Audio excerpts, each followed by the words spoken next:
Hi friends, welcome to my channel. Today I am going to discuss regarding OET listening part A, especially the significance of paraphrasing and synonyms. Let's start. നമുക്കറിയാം ലിസണിങ്ങിലായാലും റീഡിങ്ങിലായാലും paraphrasing വളരെ important ആണെന്ന്. Paraphrasing നമുക്ക് പെട്ടെന്ന് മനസ്സിലാക്കാനുള്ള ഒരു എളുപ്പ വഴി എന്ന് പറഞ്ഞാൽ നമ്മൾ പ്രാക്ടീസ് ചെയ്യുന്ന മെറ്റീരിയൽസിലുള്ള പാരാഫ്രൈസ്ഡ് ആയിട്ടുള്ളയും സിനോണിംസ് ആയിട്ടുള്ളയും വേർഡ്സുകളെല്ലാം നമ്മൾ എഴുതി വെക്കുക. ഓരോ ദിവസവും പ്രാക്ടീസ് ചെയ്യുന്നതിന് മുമ്പായിട്ട് നമ്മളൊന്നും ഗോ ത്രൂ ചെയ്യുക. അപ്പോൾ നമുക്ക് ഈ പറഞ്ഞിരിക്കുന്ന കാര്യങ്ങളെല്ലാം കുറേ നമ്മളിങ്ങനെ ചെയ്ത് കഴിയുമ്പോഴത്തേക്ക് ഓട്ടോമാറ്റിക്കായിട്ട് നമുക്കത് മനസ്സിലാകാൻ തുടങ്ങും. അങ്ങനെയാണ് നമ്മൾ പാരാഫ്രേസിങ്ങിനെ പെട്ടെന്ന് കണ്ടുപിടിക്കുന്നത്. നമുക്ക് ഒരു മെറ്റീരിയൽ എടുത്ത് അതിനകത്ത് പാരാഫ്രൈസ് ചെയ്തിരിക്കുന്നത് എങ്ങനെയാണെന്ന് നോക്കാം.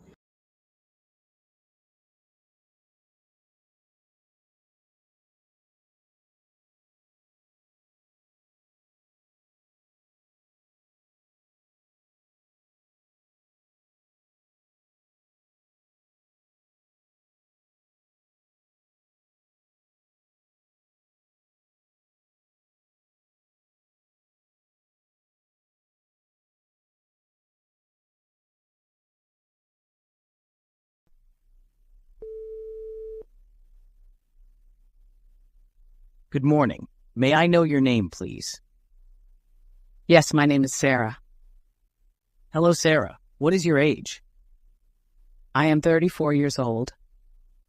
Can you please tell me the reason for presenting to the hospital today? Yes, I have been experiencing some symptoms for the past few weeks. It started with a rash on my skin, which has now spread to other parts of my body. I also have a fever, diarrhea, and my appetite has decreased. Thank you for the information. Can you please tell me about your past medical history? I had a bone marrow transplant a few months ago due to leukemia. Thank you. Can you tell me about your family history of illness? My father had diabetes, and my maternal grandfather had a heart attack. Thank you. Can you also tell me about your social history and any allergies that you have? I don't smoke or drink alcohol, and I don't have any known allergies. Thank you. Can you describe the symptoms you've been experiencing in more detail and the timeline of when they started and how they have progressed? The rash started about 3 weeks ago and has been getting worse. It's red and itchy, and it's now on my arms, legs, and stomach. The fever started a few days after the rash and has been on and off. The diarrhea started about a week ago and it's been getting worse. I feel weak and tired all the time, and I've lost a lot of weight. Thank you for that information. I will now do a physical examination. Can you please raise your arm so that I can take your blood pressure? Yes, sure. Your blood pressure is 120 over 80 millimeter Hg, and your heart rate is 100 beats per minute. Your temperature is 38.5 degrees Celsius. Based on your symptoms and medical history, I suspect that you may be suffering from graft versus host disease. This is a condition where the transplanted bone marrow cells attack the body's own cells. We will need to do some investigations, such as blood tests and a biopsy, to confirm the diagnosis. In terms of nursing management, we will need to monitor your fluid and electrolyte balance, as well as your nutrition. We will also need to manage your symptoms, such as the diarrhea and rash. I will prescribe you some medications, including corticosteroids, to reduce inflammation, and an immunosuppressant to suppress the immune system. We will also give you antibiotics to prevent any infections. Once your condition stabilizes, we will start planning your discharge from the hospital. You will need to come for follow-up appointments and regular blood tests to monitor your progress.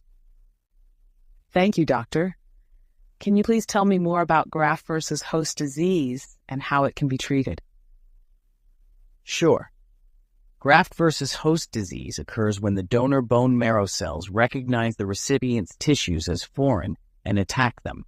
This can cause damage to various organs, including the skin, liver, and intestines.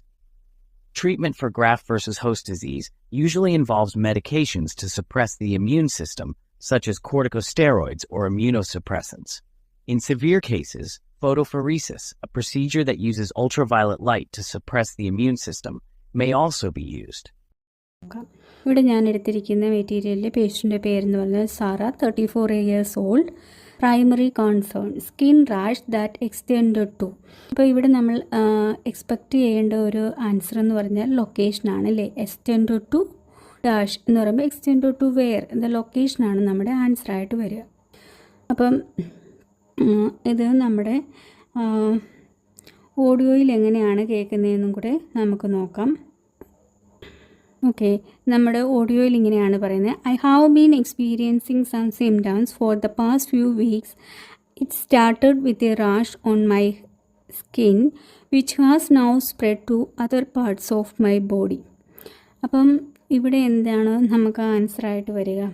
Extend to എന്നുള്ളതിനെ നമ്മുടെ ഓഡിയോയിൽ കേട്ടത് spread to എന്നാണ്. Spread to other part of the body, അങ്ങനെയാണ് നമ്മുടെ ഓഡിയോയിൽ കേൾക്കുന്നത്. Next എന്ന് പറയുമ്പോൾ elevated body temperature, loose tools, diminished dash. ഈ രണ്ട് കാര്യങ്ങളും നമ്മളോട് പറഞ്ഞിരിക്കുന്നത് എന്താണ്? നമ്മുടെ സിംറ്റംസ് ആണ് അല്ലേ. ടെമ്പറേച്ചർ എലിവേറ്റഡ് എന്നും ലൂസ് ടൂൾ എന്നും പറഞ്ഞ് രണ്ട് സിംറ്റമാണ്. അപ്പം നമുക്ക് അടുത്ത നമ്മുടെ ആൻസറായിട്ട് വരുന്നതും ഒബിയസ്ലി ഒരു സിംറ്റം ആയിരിക്കും അല്ലേ. അപ്പം ഇവിടെ നമ്മുടെ ഓഡിയോയിൽ പറയുന്നത് എന്താണ്? I also have a fever, diarrhea and my appetite has decreased. അപ്പോൾ ഡിമിനിഷ്ഡ് എന്നുള്ളതിന് അവിടെ ഡിക്രീസ്ഡ് എന്ന വേർഡാണ് യൂസ് ചെയ്തിരിക്കുന്നത്. അപ്പം നമ്മൾ നോക്കിയാൽ എല്ലാ ആൻസറും പറഞ്ഞിരിക്കുന്നത് എങ്ങനെയാണ്? പാരാഫ്രൈസ് ചെയ്തിട്ട് അല്ലെങ്കിൽ സിനോണിംസ് യൂസ് ചെയ്തിട്ടാണ് നമുക്കിവിടെ തന്നിരിക്കുന്നത്. അടുത്തതെന്ന് പറഞ്ഞാൽ previous health record. Previous health റെക്കോർഡിനകത്ത് suffered from dash attributed to dash a couple of months earlier. അപ്പം നമ്മുടെ ഓഡിയോയിൽ എങ്ങനെയാണ് ഇതിനെ പറഞ്ഞിരിക്കുന്നതെന്ന് നോക്കാം. I had a bone marrow transplant a few months ago due to leukemia. അപ്പം suffered from എന്ന് പറയുമ്പോൾ നമുക്ക് അറിയാം ഒബിയസ്ലി അതൊരു മെഡിക്കൽ കണ്ടീഷനാണ് അല്ലേ. അപ്പോൾ ഇവിടെ നമ്മുടെ ആൻസർ എന്ന് പറയുമ്പോൾ ലുക്കീമിയ. അടുത്തതെന്ന് പറഞ്ഞാൽ അട്രിബ്യൂട്ടഡ് ടു എന്നതിന് പകരമായിട്ട് എന്താണ് നമുക്ക് ഉപയോഗിച്ചിരിക്കുന്നത്? Due to a dash couple of months earlier എന്തിനാണ് വിധേയമായത്? അപ്പം I had a bone marrow transplant a few months ago due to leukaemia കാരണം ഫ്യൂ മന്ത്സ് മുമ്പേ ബോൺ മാരോ ട്രാൻസ്പ്ലാന്റ് ചെയ്തു എന്നാണ് പറയുന്നത്. ഇനി ഫാമിലി ഹെൽത്ത് ബാക്ക്ഗ്രൗണ്ടാണ്. Dad type 2 diabetes, dash suffered cardiac event. അപ്പം നമുക്ക് അറിയാം ഫാമിലി ഹെൽത്ത് ബാക്ക്ഗ്രൗണ്ടാണ്. ഡാഡിന് ടൈപ്പ് 2 ഡയബറ്റീസ് ഉണ്ടോയെന്ന് പറഞ്ഞാൽ അപ്പം അവരുടെ മറ്റാർക്കോ ആണ് അല്ലേ കാർഡിയാക് ഈവൻറ്റ് ഉണ്ടായിട്ടുള്ളത്. അപ്പോൾ നമ്മൾ ആ റിലേഷൻ എന്താണെന്നുള്ളതാണ് നമ്മൾ എക്സ്പെക്റ്റ് ചെയ്യേണ്ടത്. അപ്പോൾ ഇവിടെ പറഞ്ഞിരിക്കുന്നത് my father had diabetes and my maternal grand father had A heart attack. ഇവിടെ ഹാർട്ട് അറ്റാക്ക് എന്നുള്ളതിന് നമ്മുടെ മെറ്റീരിയലിൽ എന്താണ് തന്നിരിക്കുന്നത്? Cardiac event, suffered A cardiac event.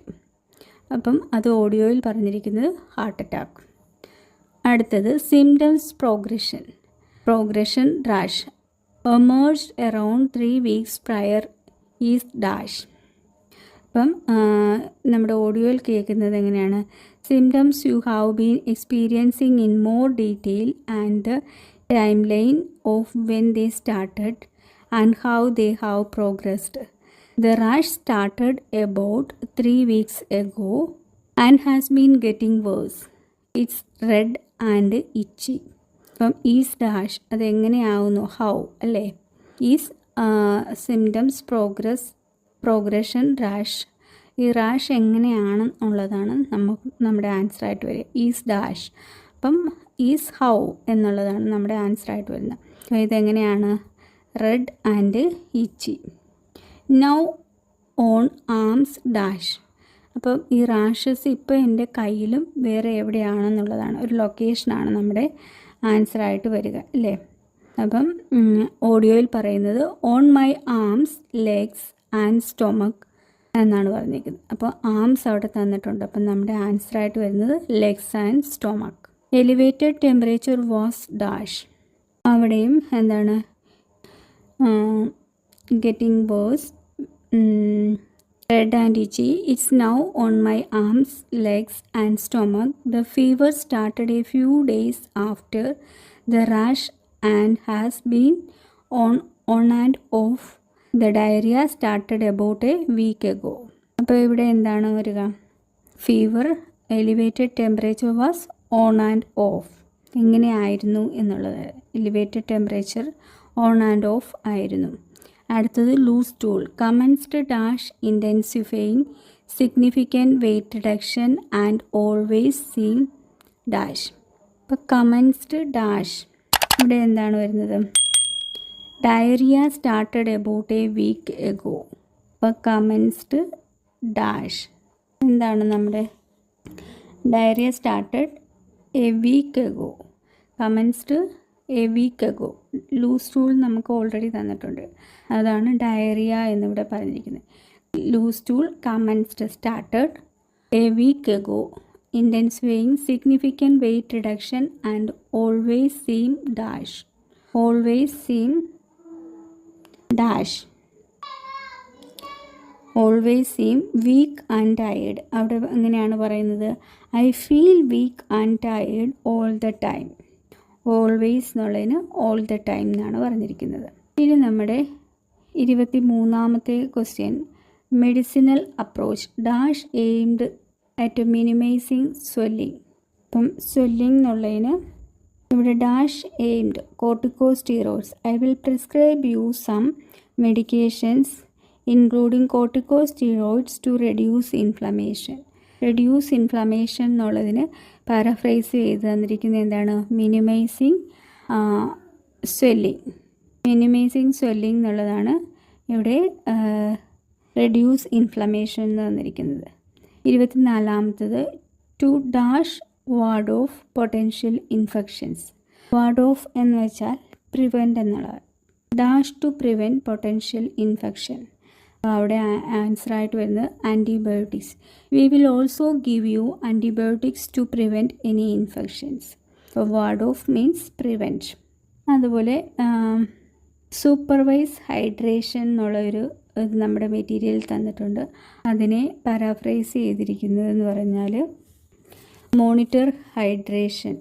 Supervise fluid monitor hydration എന്നാണ്. അതുപോലെ തന്നെ ഡയറ്ററി ഇൻടേക്കിനെ നമ്മുടെ ഓഡിയോയിൽ പാരാഫ്രൈസ് ചെയ്തിരിക്കുന്നത് ന്യൂട്രീഷൻ എന്നാണ്. കൺട്രോൾ ഇമ്മ്യൂൺ റെസ്പോൺസസ് എന്നതിനെ നമ്മുടെ ഓഡിയോയിൽ പറഞ്ഞിരിക്കുന്നത് സപ്രസ് ദ ഇമ്മ്യൂൺ സിസ്റ്റം എന്നാണ്. ഇങ്ങനെയാണ് നമ്മുടെ ഒരു എല്ലാ ആൻസറിലോട്ട് പോകുമ്പോഴും അവിടെ അവരൊരു പാരാഫ്രൈസിങ് വേർഡ്സ് യൂസ് ചെയ്തിട്ടുണ്ട്. അപ്പോൾ നമ്മളിത് അറിഞ്ഞിരുന്നെങ്കിൽ മാത്രമേ നമുക്ക് ലിസണിങ് പെട്ടെന്ന് കേൾക്കുമ്പോൾ ഇതാണ് അതിൻ്റെ ആൻസർ എന്ന് നമുക്ക് മനസ്സിലാവുകയുള്ളൂ. അപ്പോൾ നമ്മൾ ഇതുപോലെ തന്നെ പ്രാക്ടീസ് ചെയ്യുന്ന എല്ലാ മെറ്റീരിയലിലെയും പാരാഫ്രൈസിങ് വേർഡ്സുകൾ എഴുതി വെച്ച് നിങ്ങളതൊന്ന് പ്രാക്ടീസ് ചെയ്യുകയാണെന്നുണ്ടെങ്കിൽ നിങ്ങൾക്ക് തീർച്ചയായും കുറച്ച് മെറ്റീരിയൽസ് കഴിയുമ്പോൾ തന്നെ പാരാഫ്രൈസിങ് ചെയ്തിരിക്കുന്നത് മനസ്സിലാവുകയും അത് നിങ്ങളൊരു പുതിയ വേർഡാണെങ്കിൽ പോലും നിങ്ങൾക്ക് ഇതിനെ അവർ പാരാഫ്രൈസ് ചെയ്ത് പറഞ്ഞിരിക്കുന്നതാണ് എന്നുള്ളൊരു കാര്യം മനസ്സിലാക്കാനും പറ്റും. അപ്പോൾ ഇങ്ങനെ നിങ്ങളൊന്ന് ചെയ്ത് നോക്കുക. അതിലൂടെ നിങ്ങൾക്ക് നല്ലൊരു ഇമ്പ്രൂവ്മെൻറ്റ്സ് കാണാൻ കഴിയും.